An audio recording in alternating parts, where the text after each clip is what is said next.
فاسألوا أهل الذكر إن كنتم لا تعلمون۔ مریم لاہور سے اپنا سوال کرتی ہیں اور کہتی ہیں کہ عورت کا ایک غیر محرم مرد کو دیکھنے کا کیا حکم ہے، اور وہ سوال یہ کرتی ہیں کہ ان کا مقصد یہ ہے کہ جس طرح آج کل ہمارے ہاں علماء کی، اہل علم کی ویڈیوز چل رہی ہوتی ہیں، تو کیا ایک عورت ان ویڈیوز کو دیکھ سکتی ہے، سن سکتی ہے؟ دیکھیں، عورت کا مرد کو دیکھنا اور مرد کا عورت کو دیکھنا دونوں ہی قرآن کریم میں اللہ رب العالمین نے دونوں کا ذکر کیا، اور مردوں کو بھی نظر نیچی رکھنے کا حکم دیا اور خواتین کو بھی نظر نیچی رکھنے کا حکم دیا، جیسے کہ اللہ رب العالمین فرماتے ہیں سورہ نور کی آیت نمبر 31 میں وَقُلِ الْمُؤْمِنَاتِ يَغْضُضْنَ مِنْ أَبْصَارِهِنَّ وَيَحْفَظْنَ فُرُوجَهُنَّ۔ اب مومن عورتوں کو کہہ دیجئے کہ اپنی نظروں کو نیچا رکھیں اور اپنی شرمگاہوں کی حفاظت کریں۔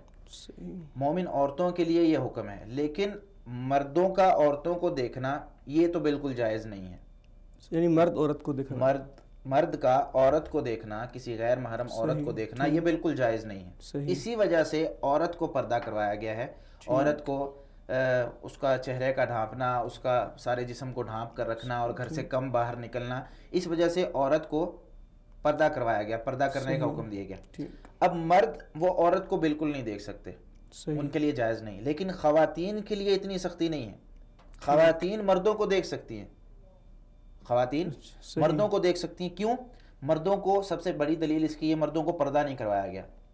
خواتین نبی کریم صلی اللہ علیہ وسلم کے زمانے میں تھیں، مرد بھی تھے، لیکن مرد بازاروں میں آ جا رہے ہیں، گلیوں میں گھوم رہے ہیں، خواتین بھی وہاں پر ہیں، لیکن خواتین پردہ کر رہی ہیں، مرد پردہ نہیں کر رہے۔ کیا مطلب؟ خواتین مردوں کو دیکھ رہی ہیں مکمل طور پر، سر سے لے کر پاؤں تک ان کو دیکھ رہی ہیں، لیکن مرد جو ہیں وہ خواتین کو نہیں دیکھ رہے۔ اسی طریقے سے مسجدوں میں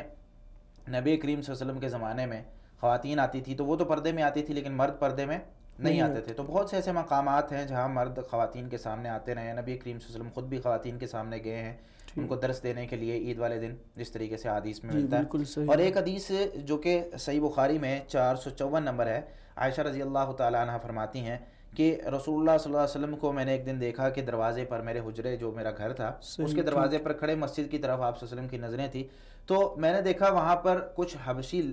لوگ جو تھے، کچھ حبشی لڑکے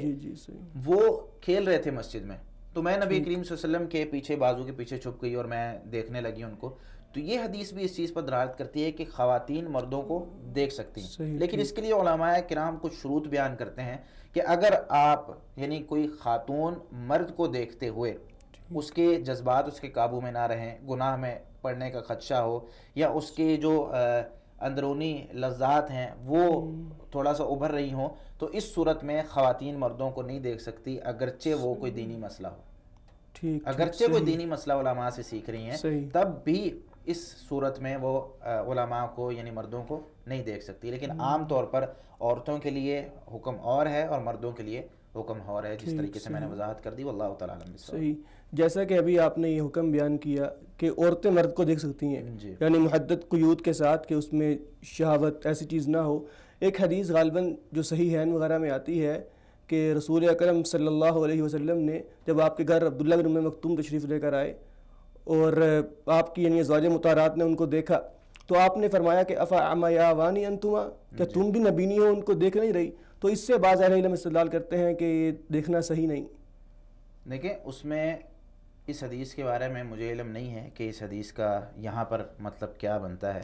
اس حدیث کو، اور یہ حدیث میرے علم میں نہیں ہے کہ اس بخاری اور مسلم میں ہے۔ میرے علم کے مطابق اللہ تعالیٰ عالم اس حدیث کو دیکھا جا سکتا ہے، اگر اس حدیث کا کوئی مطلب ہے تو انشاءاللہ وہ دوبارہ بیان کیا جا سکتا ہے۔ جزاکم اللہ خیرا۔ فاسألوا اہل الذکر ان کنتم لا تعلمون۔